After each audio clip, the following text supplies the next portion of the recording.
Hamburg Emergency Services, what's your location? A rescue mission on the Elbe. We have an incident for you. Person in the water across from Elbe. The emergency services, the DLRG or German Rescue Association, and the HPA work closely together. It's not about being a hero, we're a team. Only together can we make sure it turns out well for the person who needs rescuing. People are warned against swimming in the Elbe, but it happens from time to time, and it can be life-threatening. More now in a new episode of Port is What We Do. We join the crew of the DLRG rescue boat Drive 5 in a rescue exercise off the Elbstrand. We set out from Teufelsbruck Pier. We're heading towards Outer Schweden, so in the direction of the port. What are we going to find there? In this exercise, a swimmer has got into trouble. They were at the Elbstrand beach, decided to go for a swim, underestimated the strength of the current, which has now taken them. That's where we come into play. We have to find them and approach them, and then get them safely on board using our rescue equipment. They're an experienced team consisting of volunteers from the DLRG, which is very familiar with the Elbe. What are the dangers people face, and what do they most underestimate? People don't realize what they're getting themselves into. They think they're strong swimmers in natural bodies of water, be that in the Elbe or the Baltic or North Sea.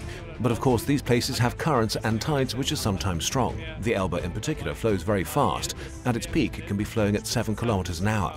So if people swim out into the river, they're in major danger. Also because the container ships create intense eddies and suction. You often see it at the beach. The water goes out, people run in to follow it, putting themselves in danger, and then the water comes back at them, knocking them off their feet and pulling them back out with it. There have been water rescue stations along the Elbe for some time now, and with good reason. As the HPA, we want the port to be a safe place, so we sat down together with the DLRG and the emergency services. Our goal is to make it possible for tourists who come to the beaches but aren't familiar with conditions here to be able to fetch help quickly and effectively. I'm somewhere at the Elbstrand. Can you see a water rescue point or an obvious landmark? Yes, there's a red sign here. What's the number on the water rescue point? This number allows clear identification of the incident site.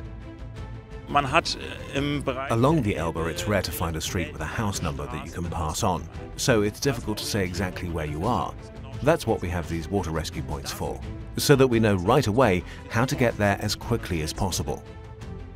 So what should I do if, despite all these precautions, I get into trouble in the Elbe?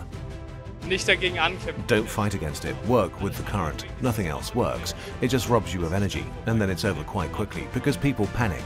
The exercise went off without a hitch. Great cooperation between the DLRG on the one hand and Hamburg Fire and Emergency Services on the other. And we shouldn't forget that the DLRG is a voluntary organization. Exactly. It means people are really passionate about it. I think that's why it works so well. They like doing it. Und gerne machen und dafür einfach leben. Port is what we do.